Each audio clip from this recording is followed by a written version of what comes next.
Bienvenue dans Capitale 2020, BFM Paris, Le Parisien. Les élections municipales, vous le savez, c'est dans un peu moins de 6 mois maintenant.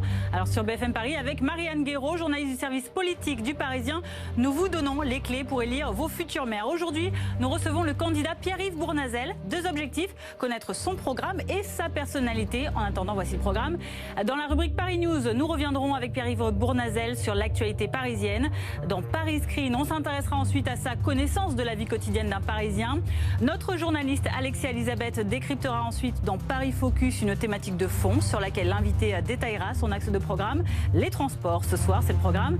Au sommaire également, la rubrique Vrai-Faux, l'occasion d'un petit questionnaire pour mieux connaître la personnalité de notre candidat. Un second invité nous rejoindra ensuite pour confronter le postulant au titre de maire. Ce sera Jules, un riverain du 18e arrondissement de Paris. Tout ça, ce sera dans Paris en face. Et pour terminer, c'est vous, futurs électeurs, qui poserez vos questions sans tabou à Pierre-Yves Bournazel. Capitale 2020, BFM Paris, Le Parisien, ça commence maintenant.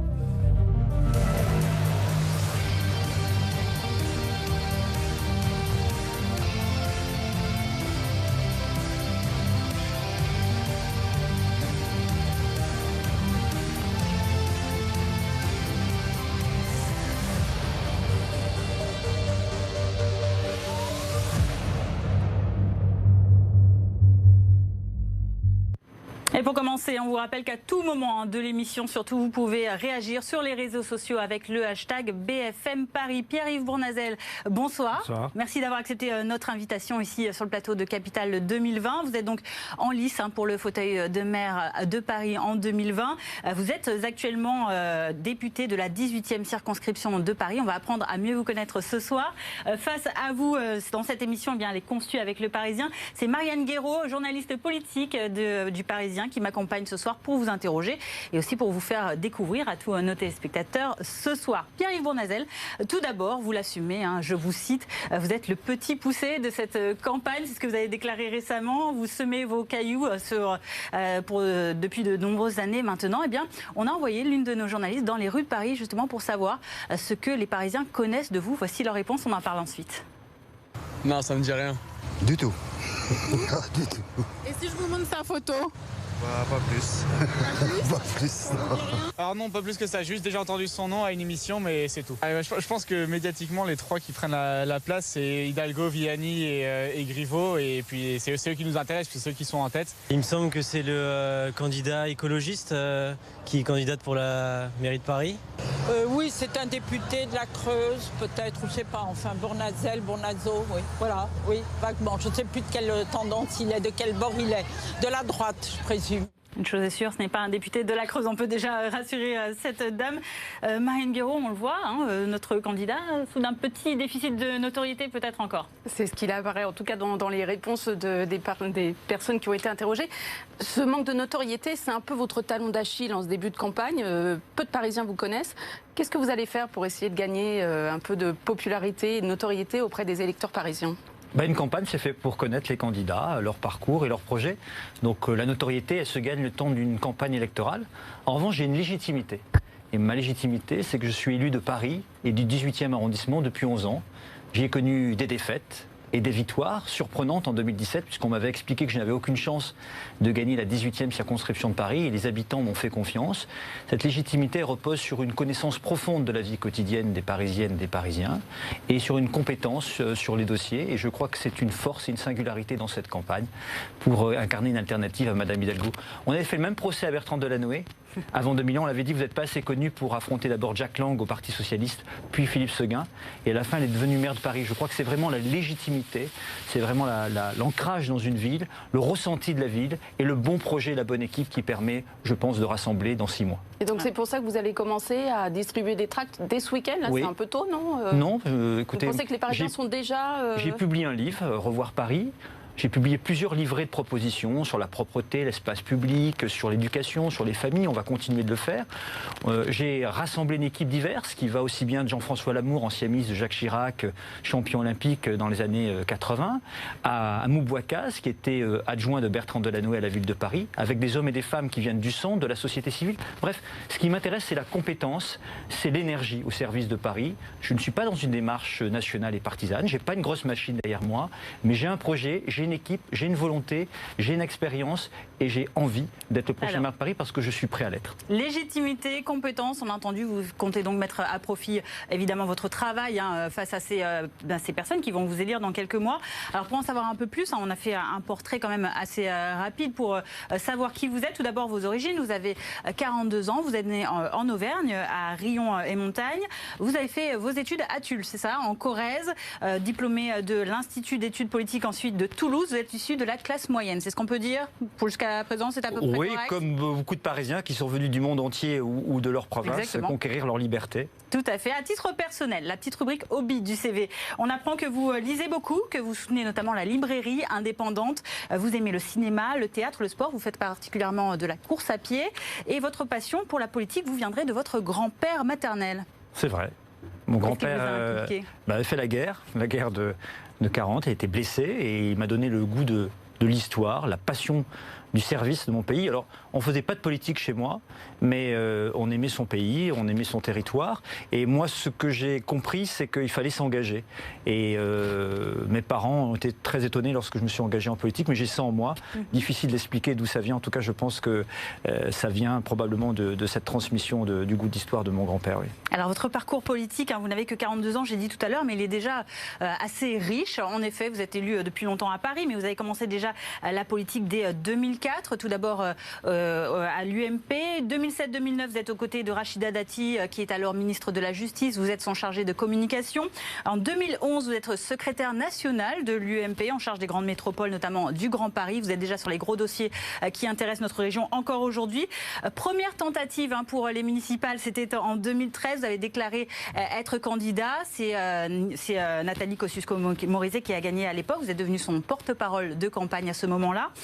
Et ensuite, c'est un peu plus flou, on vous l'avoue, c'est un peu dur de comprendre. En 2017, vous êtes élu député les Républicains pour la 18e circonscription de Paris. Peu après, vous intégrez le groupe Agir à l'Assemblée nationale. 2019, en mars dernier, vous déclarez votre candidature à la mairie de Paris, mais sans étiquette cette fois-ci, en dehors des partis. C'est ce que vous avez déclaré, alors que vous ne quittez les Républicains que quelques mois plus tard, au mois de juin, au Conseil de Paris, pour créer votre groupe 100% Paris. On a un peu du mal, finalement, à vous situer, j'ai l'impression, Marianne. Je peux vous expliquer. J'étais porte-parole d'Alain Juppé pendant la campagne des primaires de 2016, issu d'une droite modérée, profondément humaniste, engagé sur les questions européennes. Et je fais partie de ceux qui ne sont plus reconnus dans la famille nationale des Républicains, qui s'est largement droitisé et affirmé sur une vision, j'allais dire, très dure de la société. Et donc nous sommes un certain nombre à avoir pris notre liberté. Quels sont les points de désaccord précis, par exemple? C'était sur l'Europe. Nous sommes, très pro-européens. C'était sur la question identitaire. Dans les Républicains, on parle que de la question de l'identité. Moi, j'aime parler d'école, d'ascenseur social, d'écologie, de vie quotidienne, de logement, de transport. Et puis, Emmanuel Macron a été élu. Il a complètement bouleversé la vie politique nationale. Et il peut mener des réformes que je souhaite accompagner. Quand il fait la réforme de l'école, notamment pour dédoubler les classes en zone d'éducation prioritaire, comme habitant et élu du 18e, je sais que c'est bien de donner plus de chance à ceux qui ont moins de capital social et culturel au départ. Je soutiens. Mais je garde ma liberté de ton et mon indépendance d'esprit. Et je crois que les Parisiens n'ont pas envie du régime de parti. Ils ne veulent pas être gouvernés par un ou deux partis, mais par un bon projet et par une bonne équipe. Et moi, je veux être libre d'aller chercher les compétences et les talents là où ils sont.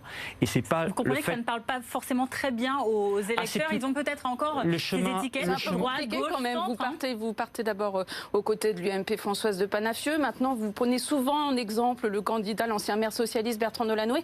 C'est compliqué quand même pour les électeurs de vous situer. Vous êtes où sur l'échiquier politique? À la limite, je m'en fiche. C'est pas une question de gauche ou de droite, c'est est-ce qu'on a un projet pour sa ville? Moi, je viens de la droite modérée, j'ai des valeurs profondément humanistes, républicaines, démocrates, très pro-européens, mais je vois bien qu'à gauche, il y a des hommes et des femmes qui peuvent partager ces valeurs et pour le service d'une ville. Ce qui m'intéresse, c'est cette compétence, c'est l'énergie. Je ne vais pas dire à Hamou Bouakas parce qu'il était adjoint de Bertrand Delanoë, parce qu'il vient du Parti Socialiste, qu'il ne vient pas dans mon équipe. Il a un talent, il connaît les associations, il connaît le terrain de Paris, nous avons la même vision de l'avenir de la ville. Moi, je veux additionner. Il y en a marre de celles et ceux qui tirent leur légitimité des partis, c'est-à-dire que d'en haut, nationalement, certains vont chercher leurs ordres. Non, moi je crois que le prochain maire de Paris doit être un homme ou une femme libre et indépendant d'esprit. On résulte, vous êtes donc un candidat libre, 100% Paris, sans sans étiquette tout de même. Vous vous présentez donc à cette élection. On va justement entrer dans le projet qui est le vôtre, mais aussi dans votre connaissance de Paris, de l'actualité qui nous concerne. Tout de suite, on passe à notre rubrique Paris News pour parler d'actualité avec vous. Anne Hidalgo, vous le savez, depuis hier déjà à Copenhague, au Danemark, la maire de Paris qui préside le sommet du C40 pour parler du réchauffement climatique notamment, mais qui a surtout déclaré ceci, on va écouter, on vous fait réagir ensuite. Ce qui est très bien, c'est que dans un système démocratique, on remet son mandat en jeu et on peut de 2020. Voilà, c'était il y a à peine quelques heures ici à l'antenne de BFM Paris depuis Copenhague. L'échéance démocratique de 2020 évoquée par la maire de Paris qui ouvre un peu plus, on va dire, la porte à une candidature, à une recandidature. Elle se représenterait probablement. Est-ce que c'est une surprise pour vous? Écoutez, Anne Hidalgo, c'est un peu la candidate cachée. On sait qu'elle sera candidate. Elle gagne du temps. Elle occupe la fonction de maire de Paris et elle utilise au maximum sa fonction de maire de Paris pour faire une campagne un peu cachée. Je crois que les Parisiens, ils veulent de la transparence. Il faut qu'elle nous dise rapidement si elle est candidate, parce qu'elle le sera, et où. Elle est élue du 15e depuis de nombreuses années. Où sera-t-elle candidate? On nous explique qu'elle quitterait le 15e arrondissement. Moi, je crois beaucoup à la fidélité aussi au territoire. Je le disais tout à l'heure, je suis élu de Paris du 18e depuis 11 ans. J'y ai connu des défaites. On m'a même longtemps expliqué que je n'avais aucune chance de gagner dans le 18e jusqu'en 2017, parce que je devienne député de cette circonscription. Circonscription plutôt qui vote à gauche, qui vote largement à gauche, mais justement, dans cette recomposition politique, je pense que les citoyens sont d'abord attachés aux personnes, à leurs projets. Et moi, j'ai essayé d'additionner ces talents et ces compétences. Où la maire de Paris va-t-elle se présenter? C'est une vraie question. Quel est le bilan qu'elle porte? Moi, je veux garder ce qu'elle a fait de bien. Je ne suis pas sectaire, mais je veux profondément changer ce qui a dysfonctionné. Regarder la déconstruction de Vélib, la destruction d'Autolib, la saleté des rues, la désorganisation des travaux. Comme citoyen parisien, j'entends beaucoup d'autres citoyens me dire cette ville n'est plus tenue et je crois qu'il faut un autre cap, une respiration démocratique. Vous allez nous pour donner la ville. ces précisions dans un instant. On a compris en tout cas que vous souhaitiez que la maire de Paris se prononce le plus rapidement possible. Moi, je crois que c'est bien vis-à-vis des Parisiens de dire clairement les choses. Elle est candidate au fond d'elle, il faut qu'elle exprime aux Parisiennes et aux Parisiens. Autre sujet d'actualité cette semaine, Extinction Rébellion. C'est le 4e jour de mobilisation de ce mouvement écologiste qui continue, on le voit encore sur ces images, de s'installer sur la place du Châtelet dans le 4e arrondissement de Paris. Ils sont toujours là. Chez les politique. D'un côté, Anne Hidalgo, depuis Copenhague, a continué d'affirmer son soutien à ce mouvement dès lors qu'il reste d'une action pacifique. De l'autre côté, chez les Républicains, on dénonce la situation. Par exemple, Marie-Claude Carrère-Gée, la présidente du groupe LR au Conseil de Paris, qui a dénoncé, Paris n'est pas une ZAD. Les autorités doivent cesser de s'en faire complices par leur inaction. Il faut agir pour le climat autant que faire respecter la loi. Pour vous, comment est-ce que vous vous placez par rapport à cette manifestation d'Extinction Rébellion? Je suis le seul député parisien à avoir voté pour l'interdiction du glyphosate. Je me bats sur la sortie du plastique dans la restauration collective. Je me bats pour transformer profondément notre modèle de production et de consommation. Je suis dans le groupe de la transition écologique de Mathieu Orphelin, transpartisan à l'Assemblée nationale. Donc je suis tout à fait sensible aux légitimes revendications. Comme tous les candidats à peu près. Mais je dis une chose très importante. La méthode, c'est important aussi. Et on ne peut pas bloquer Paris, une capitale comme Paris, le centre de Paris. Les bus ne circulent plus. C'est une entrave à la liberté de circulation et à la question de la sécurité aussi, parce que c'est majeur.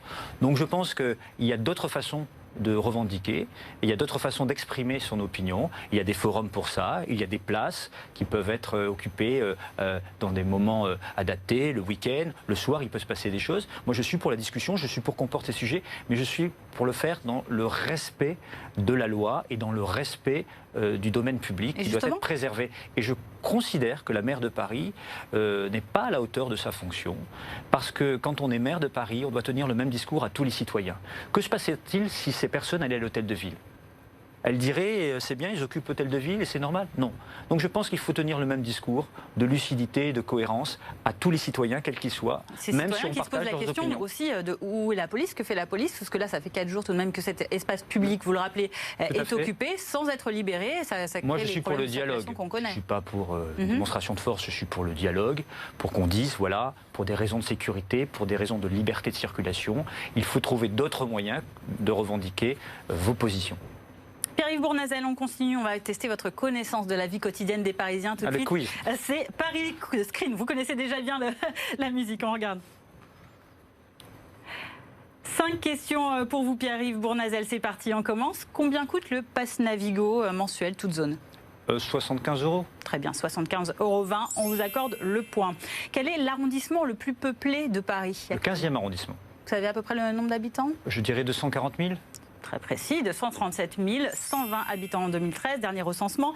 Troisième question, quel pourcentage de célibataires à Paris? C'est une très bonne question, mais je dirais un chiffre important. J'ai peur de dire une bêtise. Allez-y. Alors, je tente mon joker, je dirais 50%. 50%, vous n'êtes pas loin, 44% tout de même, mais vous n'êtes quand même pas sur la bonne réponse. Je ne vous l'accorde pas ce point. On poursuit. Dur. Allez, connaissez-vous la différence entre Gilbert Jeune et Gilbert Joseph? Gilbert Joseph et Gilbert Jeune, c'est deux librairies. Oui. Et Gilbert Jeune, ça doit s'adresser à la bande dessinée, aux jeunes, plus spécifiquement, non? Alors on va demander à la réponse à Marianne. Pas très loin, mais c'est pas tout à fait ça. Bon, en même temps, c'est vrai que l'histoire n'est pas franchement simple. Ça remonte en 1888, puisque c'est un professeur de lettres auvergnat, Joseph Gilbert, qui est devenu bouquiniste, puis ensuite libraire. À sa mort en 1915, ses deux fils prennent la relève, mais en 1929, patatras, ça y est, la guerre éclate entre les deux frères. La société est divisée en deux. L'aîné va ouvrir sa propre librairie au 60 boulevard Saint-Michel, Gilbert Joseph. Blason bleu, tandis que son frère, lui, va conserver la maison familiale qui gardera sous le nom de Gilbert Jeune, blason jaune. Alors l'aîné, lui, il a plus d'ambition, un business plan plus préparé, donc il va aller s'installer aussi en province, il va diversifier les activités en vendant aussi des CD, des DVD, des vinyles, alors que chez Gilbert Jeune, on reste un peu sur la librairie et ça va coûter justement la vie de Gilbert Jeune, puisque en 2017, ils ont des difficultés financières et finalement, ça se finit par une réconciliation familiale, puisque Gilbert Joseph va racheter Gilbert Jeune. Voilà, je ne sais pas si vous avez compris, vous avez revu Gilbert Joseph, Gilbert Jeune. En gros, c'est la même entreprise maintenant, c'est ça, ils ont été séparés J'aime bien apprendre et j'ai appris quelque chose. Nous aussi, on a appris important, effectivement. Mais nous avons aussi dans le 18e, boulevard Barbès, Gilbert. Exactement. Tout à fait. Alors, c'est Jeune ou Joseph chez vous? Alors, je pense que c'est Joseph, mais bon. On vérifiera. En tout cas, la réponse ne vous est pas accordée pour cette quatrième question. On termine avec notre cinquième et dernière question, un blind test. On va écouter une musique en rapport avec Paris. Vous me trouvez l'interprète ou le titre de la chanson. Oula. Charles Trenet. C'est le titre de mon livre. Voilà. Au revoir Paris, Charles Trenet. Ce point, il vous est accordé. Voilà, 3 sur 5. C'est votre score final, votre note finale, Pierre-Yves Bournazel. Plutôt pas mal, au-dessus de la moyenne. Revoir Paris, justement. Si je fais 60% des voix aux élections municipales, j'en serais très heureux. Voilà, exactement. Voilà votre note derrière vous. C'est blind test. Vous l'avez dit, Revoir Paris, c'est le titre de votre livre. Il est sorti au mois de mars dernier. On a contacté votre maison d'édition. Vous l'avez vendu à quoi? 10 exemplaires? Je ne sais pas, et c'est difficile de le savoir, parce qu'il y a des comptages sur les librairies indépendantes, il y a des comptages sur les grandes enseignes, et puis à Amazon. Vous savez, les livres politiques, ça ne se vend pas beaucoup, mais demain encore, je fais une dédicace, vendredi, à la librairie de la Main, dans le premier arrondissement, à 18 h. Je fais connaître mon livre en allant dans les quartiers, dans les librairies. J'aime beaucoup les librairies de Paris, j'aime beaucoup me balader dans Paris, j'aime ces lieux. Voilà, et comme citoyen, j'ai toujours aimé les librairies. J'aime beaucoup, évidemment, certaines librairies du 18e, celle aussi de la place de Clichy dans le 17e, la librairie de Paris, mais j'aime aussi celle de Saint-Germain parce qu'elle est ouverte jusqu'à minuit et quand on finit tard, parfois c'est agréable de se promener à 22h30, 23h. Et elles vendent tout votre livre encore, ces librairies que vous citez? J'espère bien, je lance un message à travers vous parce que c'est un livre où je donne ma vision de la ville et des premières propositions et solutions qui émanent de tout le travail que j'ai pu mener avec de formidables équipes depuis des années. En tout cas, voilà, votre librairie, votre maison d'édition nous affirme que à ce jour, en tout cas c'était au mois de septembre, 441 exemplaires avaient été vendus, donc évidemment continuez d'acheter le livre de Pierre-Yves Bournazel pour en connaître plus sur ce programme que vous allez aussi nous dévoiler ici sur le plateau. On va tester maintenant, on va apprendre un petit peu plus de votre programme. C'est tout de suite dans Paris Focus avec toi, Alexia Elisabeth. On va parler de mobilité et de la vision de Pierre-Yves Bournazel des transports dans notre région à Paris, notamment avec cette première question épineuse, la voiture, sa place dans la capitale. C'est notre Paris Focus. Tu as décortiqué les propositions de notre invité en matière de circulation automobile et tu les as comparées avec la situation actuelle.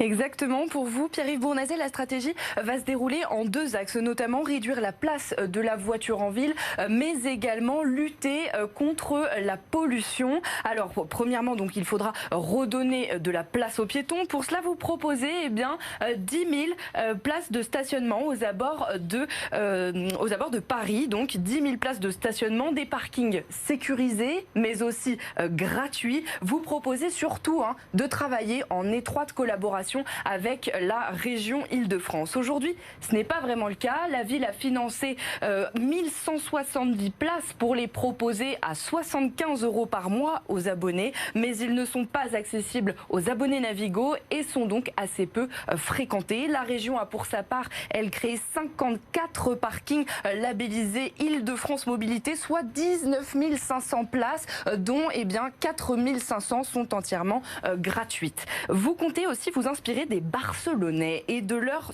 super bloc. Ce sont donc des quartiers qui sont fermés à la circulation, sauf donc pour les transports en commun, pour les camions de livraison, mais aussi pour les voitures des riverains, avec donc 3 zones test pour vous à Paris, le Marais, la Butte aux Cailles et enfin un quartier que vous connaissez bien, Montmartre, en matérialisant ces super blocs avec des poteaux mobiles. Aujourd'hui, c'est un peu la même chose avec Paris Respire, mais cela se déroule de façon hebdomadaire, surtout le week-end, dans 14 quartiers parisiens. Certains quartiers s'y ajoutent puisqu'ils sont fermés une fois par mois ou seulement l'été. Vous voulez aussi travailler donc sur la qualité de l'air à Paris, un chiffre assez édifiant. Près d'une voiture sur 3 qui est en train de rouler dans la rue est en fait à la recherche d'une place de stationnement. Voilà pourquoi vous proposez un appel d'offres pour une application unique pour aider les automobilistes à se trouver des places. Quelques applications sont déjà en service aujourd'hui dans la capitale, mais aucune ne semble vraiment sortir du lot. Vous demandez pour cela donc cette application unique. Enfin, il y a les mesures sur lesquelles vous êtes d'accord avec Anne Hidalgo, notamment sur la fin du diesel à l'horizon 2024, mais surtout sur la fermeture des voies sur berge à laquelle vous étiez favorable dès le départ. Ce n'était pas le cas de deux de vos soutiens, Jean-François Legaret et Philippe Goujon, qui s'y sont farouchement et qui sur certains sujets sont totalement en désaccord avec vous. Vous savez, moi j'ai toujours aimé apprendre des autres, les écouter et puis me faire mon avis et ensuite décider dans l'intérêt général. C'est comme ça que je conçois le mandat de maire. On n'a pas raison seul contre tout le monde à tout moment. Donc sur les voies sur berge, c'est assez simple ma position. Je pense qu'effectivement sur les voies sur berge, ce n'est pas le lieu de la voiture. Mais je pense qu'on l'a mal fait. Je pense que Mme Hidalgo aurait dû concerter, aurait dû travailler avec des partenaires, notamment la région, les communes riveraines, le monde économique, les associations, parce que ça a été fait d'en haut. Et au fond, il fallait prendre le temps de bien faire les choses pour trouver des solutions alternatives. Qu'est-ce qui ne fonctionne pas aujourd'hui sur ces voies sur berge ? Non, mais maintenant c'est fait, je ne reviendrai pas en donc arrière. Ça a été fait sans concertation et sans partenariat. Et je pense que quand on avance contre des partenaires, il y a toujours des gagnants et des perdants. Et moi, comme maire, je ne veux pas des gagnants et des perdants, je veux que tout le monde se retrouve dans une politique publique d'intérêt général. Est-ce que ce n'est pas le résultat qui doit primer, l'urgence climatique par exemple ? Bien sûr, mais il faut faire des choses, c'est pour ça que je suis pour. Mais en compensation, on aurait pu faire des parkings relais que je propose aujourd'hui. Et je vois que Mme Hidalgo... Non, mais ces parkings relais, il faut qu'ils soient sécurisés et gratuits. Parce que s'ils ne le sont pas, ça ne fonctionne pas. Ça fonctionne dans de nombreuses métropoles. Je souhaite qu'on le fasse aux grandes intersections routières et autoroutières de l'Île-de-France pour décongestionner Paris de la voiture francilienne et permettre aux Parisiens de se réapproprier leur espace public. Vous vous rendez compte, notre espace public, il est quand même largement saturé. Entre la thrombose automobile, les travaux qui sont mal organisés, les piétons ne savent pas où traverser, l'anarchie maintenant avec les vélos free-floating et les trottinettes. Il faut des trottinettes et des vélos free-floating, mais il faut l'organiser, il faut des opérateurs, il faut l'immatriculation, il faut les repérer, il faut des parkings. On a besoin dans notre ville d'apaisement. Et moi, je crois que déjà dans la méthode de travail, dans la méthode de gouvernance, il faut apprendre à travailler avec les autres, aller chercher les idées là où elles sont, s'appuyer sur l'intelligence collective, car pour moi, une idée est bonne, ou elle ne l'est pas, et si elle est bonne, elle doit produire des résultats au service des citoyens de sa ville. Et je crois que là, il y a un déficit de méthode qui n'a pas été relevé que par moi. Je vois que même des anciens adjoints de Mme Hidalgo qui ont travaillé avec elle ont démissionné pour cette raison-là, pour une gouvernance trop centralisée et parfois trop directive, là où il faut s'appuyer sur d'autres partenaires. Si je résume, vous critiquez la méthode, mais pas vraiment les mesures en elles-mêmes, puisque vous êtes également pour ces places de parking relais, vous êtes pour ces zones les parkings relais, juste un point. C'est une idée que je défends depuis 2013. Mme Hidalgo s'y est opposée depuis 6 ans, et maintenant elle dit qu'elle y est favorable en fin de mandat. C'est vrai qu'on est habitué au revirement. Elle était contre la police municipale, maintenant elle est pour. Elle était contre le travail le dimanche, maintenant elle est pour. Elle était pour la bétonisation du stade Ménilmontant, maintenant elle est contre. Elle était pour le projet de la gare du Nord au mois de juillet, maintenant elle est contre. En fait, souvent, il faut comprendre avec Mme Hidalgo, quand elle est pour, ça veut dire contre, et quand elle est contre, elle veut dire pour. Au-delà de la formule, je veux dire par là qu'il faut un peu de constance, il y a un peu de cohérence dans la gestion des affaires, parce qu'on a besoin aussi de stabilité et de clarté pour que les Parisiens voient clair dans la politique qu'on veut mener. Vous avez parlé du stationnement, on l'a vu avec Alexia tout à l'heure. Il y a aussi une catégorie de véhicules qui est gênée par ces stationnements, ce sont les deux roues motorisées. Absolument, il y a un vrai problème de stationnement de deux roues. Pendant très longtemps, il manquait de places dédiées. Maintenant, c'est plus le cas, puisqu'il y a quand même des places qui ont été créées depuis 2014. Ils ont aussi la possibilité de se stationner sur les anciennes places dédiées uniquement aux voitures, donc ça fait quand même 133 000 places. Donc les écologistes se demandent si finalement, maintenant qu'ils ont tout cet espace pour se garer, ils ne devraient pas eux aussi payer leur ticket de stationnement, parce que les deux roues, c'est comme les voitures, ça pollue aussi, les deux roues motorisées.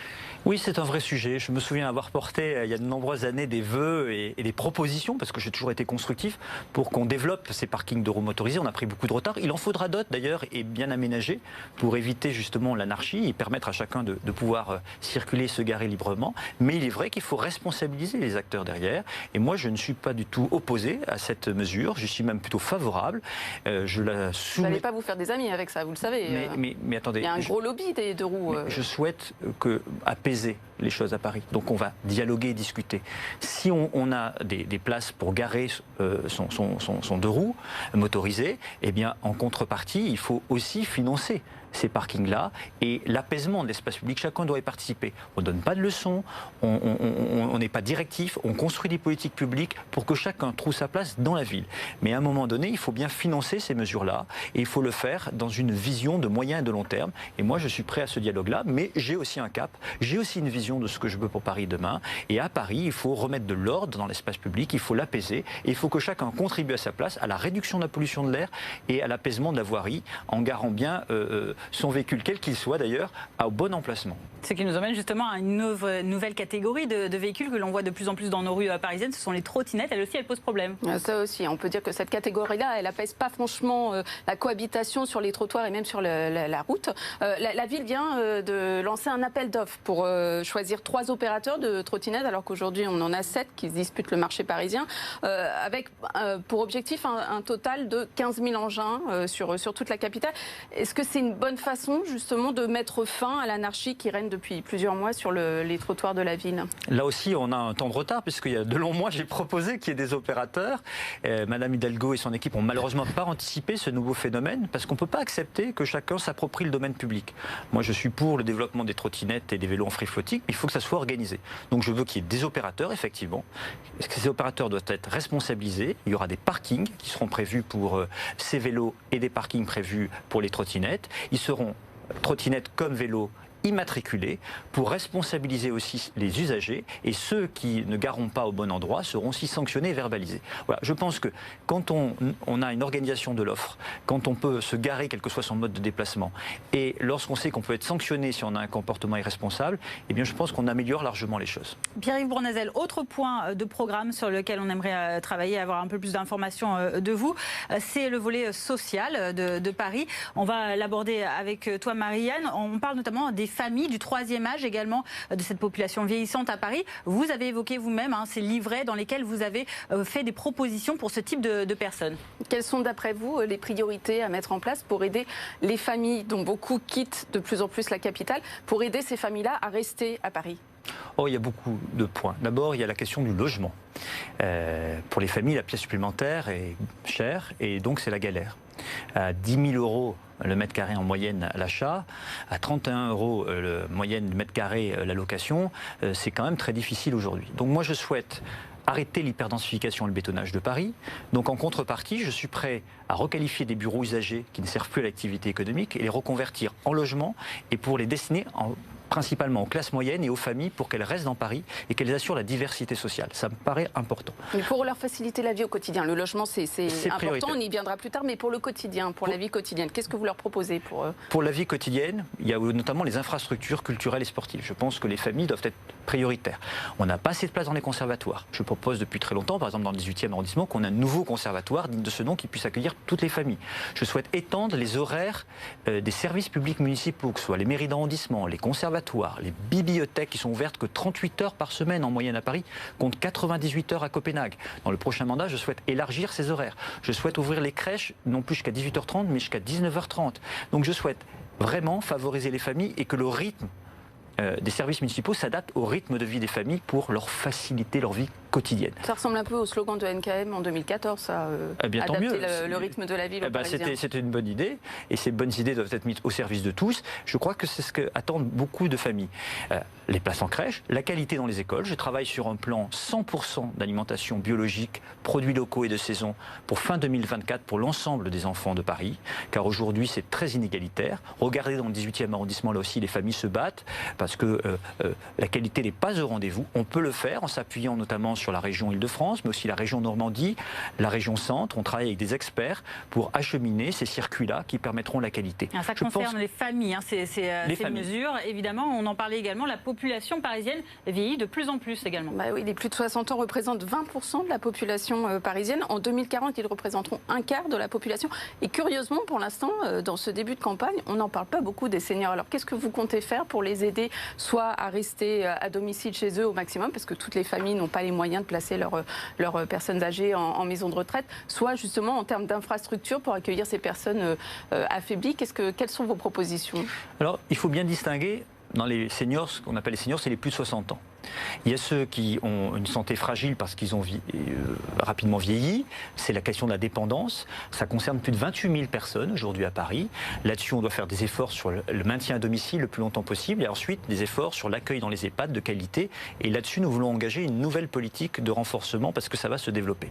Et puis, il y a les seniors qui sont en forme, les seniors qui sont à la retraite. Alors, ils ont perdu souvent du pouvoir d'achat parce qu'on gagne moins à la retraite que lorsqu'on travaillait. Donc, il y a la question du logement intergénérationnel que je veux privilégier, d'accès au logement de la ville de Paris pour ces personnes qui gagnent un peu moins et donc qui ont besoin de bénéficier d'un logement aidé.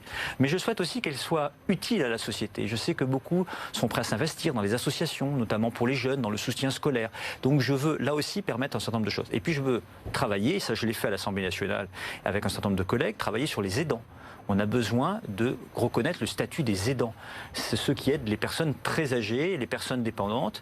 C'est un vrai engagement et il faut qu'évidemment ils soient reconnus comme tels et sur le plan financier. Donc c'est une priorité absolue. La ville de Paris doit être une ville solidaire et quel que soit son âge, on doit pouvoir y vivre en toute tranquillité. Justement, vous avez abordé cette thématique à deux reprises, celle du logement, à la fois pour les familles, mais aussi du logement intergénérationnel pour les personnes plus âgées notamment. Cette question du logement, elle vous a été posée notamment par l'un de nos précédents invités, c'est David Béliard qui était sur ce plateau il y a 2 semaines. Et il a cette question pour vous, justement, pour une mesure très concrète. On l'écoute et puis vous lui répondez derrière. Pierre-Yves, exceptionnellement, je te tutoie pour cette émission, mais je sais que tu es, comme moi, très attaché à la question de la cherté et de l'explosion des prix immobiliers à Paris, que ces prix empêchent une grande partie de la population de se loger. Et moi, j'ai une question. Est-ce que tu es d'accord avec ma proposition de blocage des loyers pendant 5 ans, à la fois à Paris et dans sa métropole, pour permettre, au bout du compte, à chacune et chacun de pouvoir mieux se loger et de répondre et de lutter efficacement contre la spéculation immobilière? Le blocage des loyers, est-ce que pour vous c'est une solution? Est-ce que c'est la seule? C'est pas interdit. Voilà. Pour moi, c'est pas un sujet tabou au vu de la cherté des prix à Paris, mais c'est une mesure qui peut dépassé les 11 000 euros ce matin, selon un C'est une mesure qui peut être temporaire, parce que c'est pas une solution durable. La vraie solution durable, c'est le Grand Paris. Je ne serai pas le candidat qui va expliquer aux Parisiens que je vais régler moi-même tout seul la crise du logement. Ce n'est pas vrai. Je vais y participer, y contribuer. Je l'ai dit tout à l'heure, par exemple, en requalifiant des bureaux usagers en logement, en rehaussant un certain nombre de dents creuses pour égaliser dans certains quartiers, en préemptant sur l'insalubrité, parce qu'il y a encore de l'insalubrité à Paris, en renouvelant des logements, bien sûr. Mais la vérité, c'est que Paris est une petite ville de 105 km². 87 km² si on enlève les 2 bois, le bois de Boulogne et le bois de Vincennes. Donc moi, je suis contre l'hyperdensification et le bétonnage, comme l'a fait Madame Hidalgo. Rendez-vous compte, Madame Hidalgo, elle veut bétonner Bercy-Charenton, elle veut faire des tours où des gens vont habiter près de l'autoroute A4 et du périphérique. C'est pas ma conception de la ville. Il faut avoir le courage de dire que c'est à l'échelle du Grand Paris qu'on va régler cette crise du logement. Est-ce que ça ne revient pas finalement à ce qui a déjà été fait, c'est-à-dire déplacer les populations vers la périphérie? Non. C'est-à-dire qu'il faut mettre au pot commun des compétences et qu'il faut arrêter les égoïsmes municipaux, que ce soit... Ça parle pas, ça. Les égoïsmes municipaux, très clairement, c'est des maires qui ne veulent pas de logements sociaux et d'autres qui font que du logement social. Comment il faut vous allez partager les choses. Eh bien, auprès des nouvelles gares qui vont apparaître, du Grand Paris Express, il faut faire des écoquartiers avec du logement social pour les familles les plus démunies, du logement intermédiaire pour les classes moyennes et de l'accession à la propriété parce qu'il faut monter l'offre de privé si on veut jouer sur les prix dans la durée. Et il faut doubler l'offre à l'échelle du Grand Paris sur les 15 ans si on veut résoudre la crise. Il faut avoir le courage et la lucidité de dire la vérité aux Parisiens. Parce que depuis 20 ans, dans toutes les campagnes, gauche-droite, chacun explique « Moi, maire de Paris, je vais régler la crise. » Alors même que le centre de Paris reste difficile, inaccessible maintenant, qu'il y a des immeubles qui restent vides, ça va rester vide et on va déplacer non, moi les je suis favorable à ce qu'on puisse remettre du logement sur le marché par des incitations fiscales. Ça me paraît essentiel, c'est très important. Comme je souhaite lutter contre le phénomène Airbnb, je suis pour qu'on ait Airbnb, je ne suis pas pour l'interdiction, parce que c'est un non-sens. Je comprends les Parisiens qui veulent finir de payer leur loyer ou le remboursement d'emprunt, je le comprends tout à fait, mais je veux plafonner à 60 jours. À 60 jours, je pense que c'est raisonnable, en tout cas il faut en discuter par an. Il faut évidemment un vrai système de contrôle pour lutter contre les abus et les sanctionner, pour permettre à chacun de pouvoir louer son logement, mais ne pas raréfier l'offre et pas professionnaliser l'offre Airbnb, parce que ça retire des logements aux Parisiens et ça participe à la raréfaction des biens. J'ajoute une dernière chose, je mettrai fin à la préemption en revanche de Madame Hidalgo sur le diffus, c'est-à-dire d'acheter avec l'argent du contribuable des logements qui sont des logements de qualité avec l'argent du contribuable et les transformer de logements privés en logements sociaux, parce que ça ne crée pas un nouveau logement, ça raréfie l'offre. Et cet argent, je préfère l'utiliser à entretenir le parc social existant et à transformer énergiquement, de manière propre, le parc social existant où il y a beaucoup de retard, où les crédits ont baissé ces dernières années. Pierre-Yves Bournazel, merci. On passe tout de suite à la rubrique Vrai-Faux. C'est l'occasion d'un petit questionnaire, de nouveau, cette fois-ci pour mieux connaître votre personnalité. Benjamin Griveaux et Cédric Villani sont tous les deux devant vous dans les sondages. Ce n'est pas une surprise, vous le savez. Vrai ou faux qu'au final, vous allez rejoindre l'un ou l'autre des deux? Est-ce que vous pouvez nous assurer que vous allez aller au premier tour tout seul? Je suis candidat pour être maire de Paris. Parce que je suis prêt et préparé. Et j'ai bien compris que pour être maire de Paris, il fallait être candidat. Donc je suis candidat. Et vous savez, dans cette campagne, on me pose beaucoup cette question-là. J'aime beaucoup Benjamin Griveaux, j'aime beaucoup Cédric Villani. Mais je ne vais pas passer mes émissions de télé à commenter leurs programmes et les futurs aliments. Ça fait 11 ans que je me suis engagé pour Paris. Ils sont arrivés il y a quelques jours, il y a quelques mois pour certains. C'est leur droit. Mais enfin, moi j'ai le droit aussi de défendre mon projet, ma légitimité, et j'entends convaincre les Parisiens. C'est pour ça qu'avec le premier document de campagne, nous allons dans tous les arrondissements avec mon équipe ce week-end essayer de convaincre. C'est ça une campagne, c'est de démontrer que les jeux ne sont pas faits, que ce n'est ni les sondages, que je respecte, je les lis comme tout le monde, ni quelques analystes qui décident, c'est les Parisiennes et les Parisiens qui décideront de leur futur maire. Vous leur confirmez donc que vous allez jusqu'au bout Oui, vous savez, on n'écrit pas un livre, on n'a pas 11 ans d'engagement sur le terrain, on n'a pas monté une équipe, un projet aussi abouti pour, au fond, ne pas aller jusqu'au bout d'une démarche. Alors évidemment, je lis les sondages, j'ai un retard de notoriété, je l'assume tout à fait, mais je pense pouvoir le compenser le temps de la campagne, en faisant des émissions, en allant sur le terrain, et rattraper ce retard de notoriété, eh bien, permettra de démontrer ma légitimité, et je crois que ma légitimité peut être une solution aussi de rassemblement pour toutes celles et tous ceux qui veulent un changement. Car aujourd'hui, c'est deux trains lancés l'un contre l'autre, ils sont plus connus que moi, mais il semblerait qu'il ne soit pas la solution pour battre Anne Hidalgo. Prochaine question, Marianne Guéraud l'évoquait en introduction tout à l'heure, on parlait de votre positionnement sur l'échiquier politique. Vrai ou faux que vous avez trahi les Républicains, Pécresse, Dati, pour qui vous avez travaillé en passant du côté macroniste? Mais moi je ne vois pas du tout les choses comme ça. Moi ce qui compte pour moi c'est les idées, mon pays ou ma ville.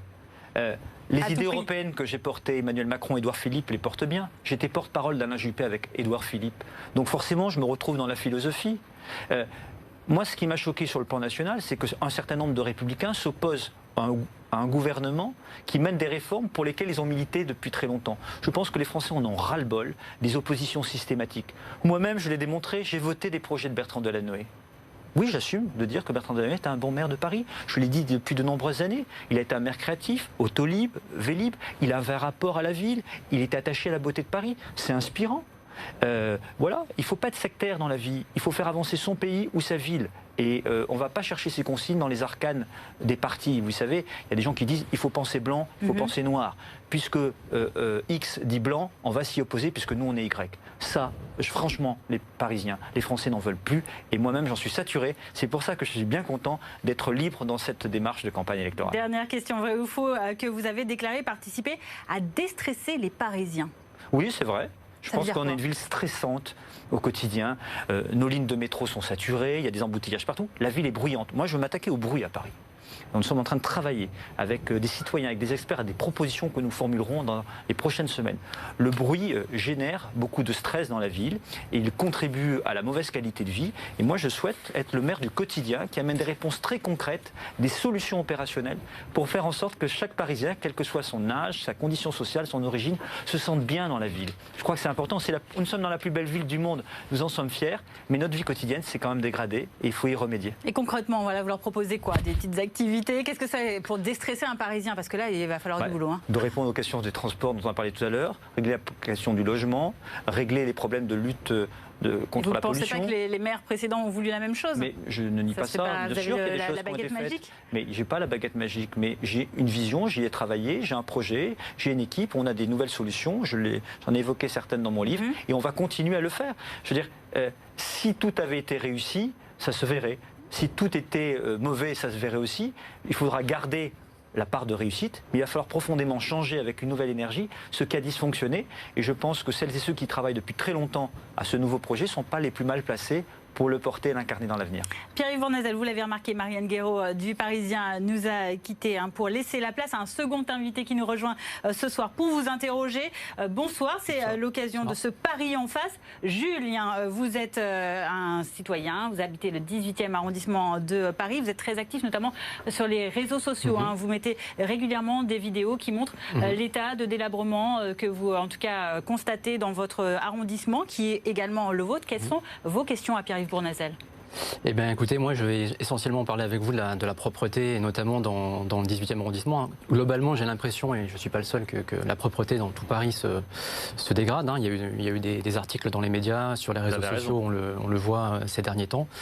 Et donc, je vais citer par exemple l'exemple que vous connaissez sans doute bien de la promenade urbaine. La promenade urbaine, c'est aménager, réhabiliter l'espace sous le métro entre Barbès et Stalingrad. Donc, la mairie a fait un certain nombre de choses. Tout n'est pas encore terminé. Il y a des espaces qui étaient dédiés à, on va dire, de la végétalisation urbaine là, qui ont été faits récemment, donc sous le métro. Et très vite, tout ça se dégrade parce que c'est ouvert, donc ça devient une poubelle. On voit d'ailleurs les photos que vous publiez sur vos réseaux sociaux. On a vu notamment cette balade urbaine. Typiquement, on est sous la ligne 2. Bon, c'était encore pas terminé, mais il y a des endroits qui ressemblent encore à ça. Donc moi, concrètement, j'ai entendu que vous souhaitiez mettre un certain nombre de choses en place si vous étiez élu maire de Paris, notamment pour sensibiliser les habitants et aussi pour éventuellement mieux les sanctionner. Donc qui va sanctionner? Parce que là, ça existe apparemment déjà. Il y a une brigade anti-incivilité qui est censée agir, mais je ne vois pas beaucoup, notamment pas du tout dans le 18e.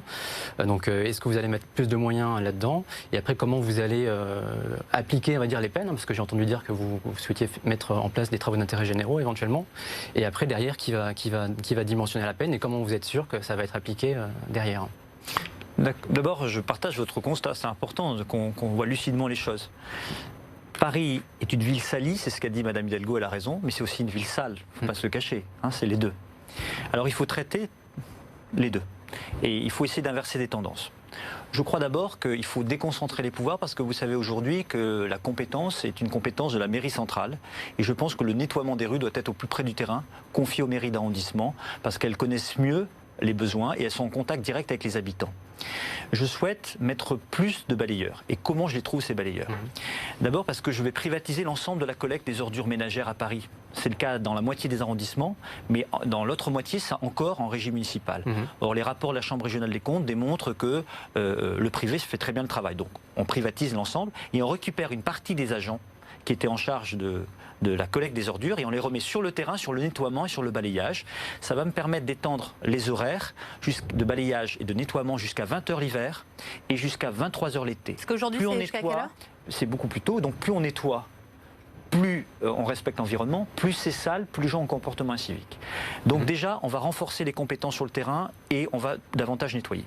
On va réorganiser les services et on va remotiver les agents et en leur fixant un cap. Deuxièmement, je souhaite effectivement sanctionner, parce que je pense qu'il n'y a pas de sanction digne de ce nom, il n'y a pas de comportement civique. Je souhaite créer une véritable police municipale à Paris, avec des brigades spécialisées, dont une qui sera en charge de l'environnement et de l'entretien du domaine public. Cette police municipale sera à pied et à vélo et à cheval dans d'autres quartiers, et elle sanctionnera sur du flagrant délit, mais elle mènera aussi des enquêtes pour savoir qui est responsable de manière régulière de dépôts sauvages, pour pouvoir verbaliser. Ça marche dans d'autres villes et ça marche très très bien. Je souhaite aussi mettre en place effectivement les travaux d'intérêt général. Tu casses, tu répares, tu salis, tu nettoies, pour responsabiliser celles et ceux qui peuvent nuire de manière plurielle, qui récidive sur le mauvais entretien de la voirie. Une inspiration de ce qu'avait fait Bertrand Delanoë sur les Vélib qui étaient dégradés à l'époque. Tout à fait, et qui a été arrêté par la majorité de Madame Hidalgo aujourd'hui. Il faut généraliser ces travaux d'intérêt général, qui est une peine dissuasive. Est-ce que vous qui vivez dans le 18e arrondissement, vous avez l'impression que de responsabiliser les personnes qui salissent les rues, ça peut suffire, et de mettre cette police en place également, ce sont des solutions qui peuvent vous aider? Si c'est réellement appliqué, oui, mais là il existe déjà. Je sais que Madame Hidalgo annonce, quand on l'entend sur la propreté, verbalisée à 68 € pour un mégot jeté par terre. Sincèrement, j'ai jamais vu quelqu'un se faire verbaliser dans notre quartier. Et le problème, c'est pas les mégots. Je veux dire, là, on est à un autre niveau. Et donc, si déjà ça, c'est difficile à faire, comment vous allez motiver, on va dire, les troupes sur le terrain et leur donner les moyens ? Présence humaine et pilotée directement dans les arrondissements. Vous savez, c'est très important. Il faut motiver ce personnel-là. Ils font une tâche extrêmement difficile. Ils sont en contact de la population, c'est pas toujours très évident. Il faut les motiver. Et si c'est de l'administration centrale très éloignée des territoires, ça se passe pas bien. Si c'est au plus près du terrain avec des élus qui les accompagnent, qui fixent des objectifs, ça se passe mieux. Si on a un renforcement, comme je veux le faire, du personnel et qu'on étend les horaires de nettoiement, je pense que déjà on va inverser des tendances avec les sanctions dont j'ai parlé. Et puis il faut un grand plan d'éducation aussi. C'est très important. L'éducation, le respect de l'environnement. Moi, je souhaite que dans les écoles, on puisse former cette génération éco-citoyenne. Dans le cadre des aménagements de rythme scolaire, il y a des ateliers. Il faut que chaque enfant de Paris, à un moment, ait appris à bien respecter son environnement et le domaine public. Et il faut aussi s'appuyer sur les associations qui sont prêtes à faire des opérations coup de poing dans les quartiers pour nettoyer et former aussi avec les agents, les citoyens, au respect de l'environnement. Donc je crois que en ayant une réorganisation des services, davantage de sanctions et en même temps un grand plan d'éducation, on peut inverser des tendances, car il n'y a pas de fatalité à ce que Paris soit une ville aussi sale et aussi salie. C'est un problème de qualité de vie pour nous tous, dans le 18e comme dans tout Paris, mais c'est un problème aussi d'attractivité, d'image de Paris, car malheureusement, Paris a véhiculé beaucoup d'articles et beaucoup d'émissions assez négatives dans le monde entier sur la dégradation de notre environnement. Notamment le Guardian, qui récemment, fin septembre, pointait du doigt tous ces graffitis, trottinettes, vélos, trottoirs, les crottes de chiens, les mégots également. Même un acteur célèbre, Fabrice Lucchini, qui réside dans le 18e arrondissement également, a dénoncé dans la presse, voilà, je vis dans le 18e, c'est d'une saleté sublime, comme une ville du Moyen-Orient, évidemment avec le lyrisme qu'on connaît à Fabrice Lucchini, mais c'est ce que vous vivez au quotidien. On a vu sur vos photos également des encombrants.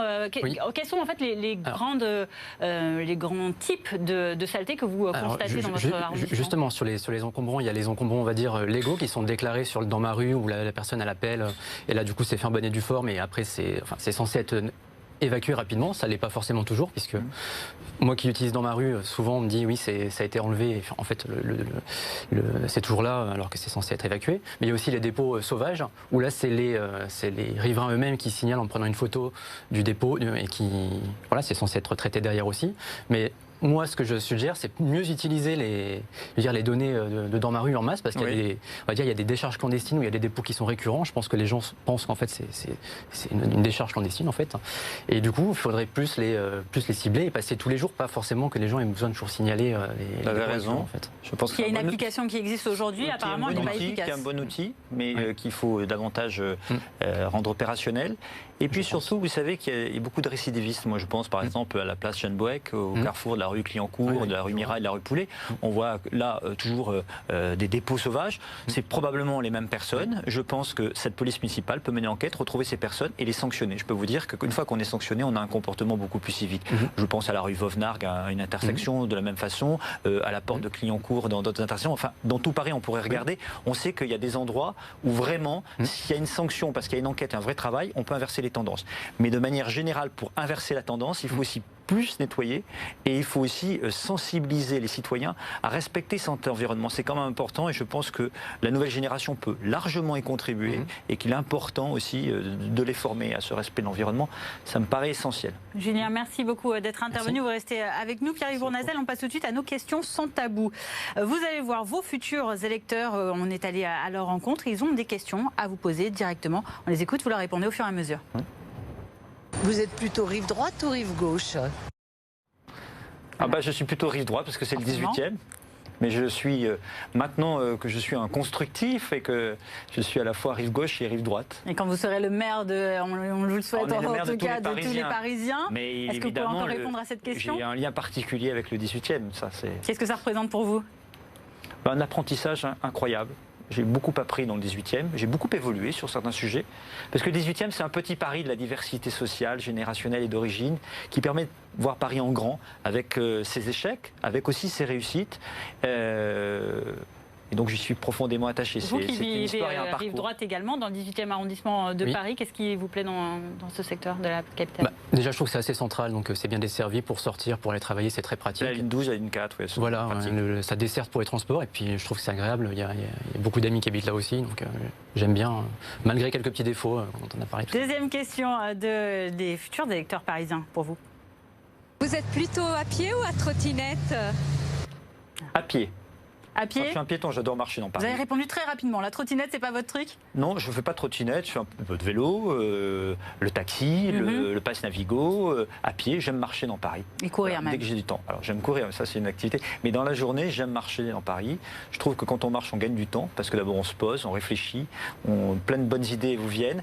Et puis on peut régler aussi en marchant quelques détails professionnels, en téléphonant. Et puis surtout, j'aime marcher dans Paris, parce qu'on découvre toujours quelque chose. Même quand on connaît bien Paris, on découvre des nouveaux quartiers, on découvre dans des rues dans lesquelles on est souvent passé un immeuble qu'on n'avait pas repéré. J'aime ça dans Paris. C'est qu'en fait, on ne connaît jamais vraiment totalement cette ville et c'est un puissant fond de richesse. Dernière question pour vous, Pierre-Yves Bournazel, on écoute. Vous êtes plutôt Netflix ou cinéma entre amis? Cinéma entre amis. Pourquoi? Parce que je me suis engagé sur le soutien à la création depuis longtemps. J'ai présidé le fonds de soutien au cinéma de la région Île-de-France. Je suis très engagé dans la commission des affaires culturelles aujourd'hui à Paris. Je défends les crédits d'impôt pour le cinéma, comme je le souhaite d'ailleurs pour le théâtre. Je suis très attaché à ce que d'ailleurs Paris rayonne profondément. Je suis pour des ateliers d'artistes dans le cadre de la requalification des portes de Paris et je souhaite qu'on puisse appuyer ces différents domaines de la création, car je pense que la culture est une des réponses aux maux MAUX de notre société aujourd'hui, c'est-à-dire cette haine de l'autre dans sa différence. Aujourd'hui, on ne supporte plus les personnes en fonction de leur orientation sexuelle, en fonction de leur couleur de peau, en fonction de leur âge, en fonction de leur origine, de leur religion. Je crois qu'on a besoin de faire société, de vivre ensemble, et je pense que la culture est un bon point pour apprendre à connaître l'autre. Pierre-Yves Bournazel, Capitale 2020, c'est bientôt terminé. Avant de nous quitter, on a une dernière rubrique, l'opportunité pour vous également de poser une question aux futurs candidats, futurs invités en tout cas que nous recevrons ici. Ça peut être aussi une personnalité de la société civile ou un candidat de Paris ou d'Île-de-France pour les municipales, qui que ce soit. Quelle est la question que vous avez envie de lui poser pour améliorer le sort des habitants de notre région ? Vous regardez cette caméra-là. Alors je regarde cette caméra-là. Alors je pensais m'adresser à un autre candidat à la mairie de Paris, donc j'espère que ça pourra lui être destiné. Au fond, moi je me suis engagé depuis 11 ans à Paris dans le 18e. J'ai beaucoup appris, beaucoup compris. J'ai posé des actes sur un certain nombre de sujets. Et vous, au fond, qu'avez-vous fait pour Paris depuis des années d'engagement? À qui vous adressiez particulièrement? Au candidat challenger de Madame Hidalgo. On a compris le message. Merci Pierre-Yves Bournazel. Merci à vous également Julien. Merci à Marianne Guéraud d'être avec nous sur ce plateau, d'avoir participé à ce Capitale 2020. Évidemment, vous pouvez continuer de réagir, vous le savez, avec le hashtag BFM Paris sur nos réseaux sociaux, mais aussi sur notre site internet, notre application mobile. Tout de suite, la suite.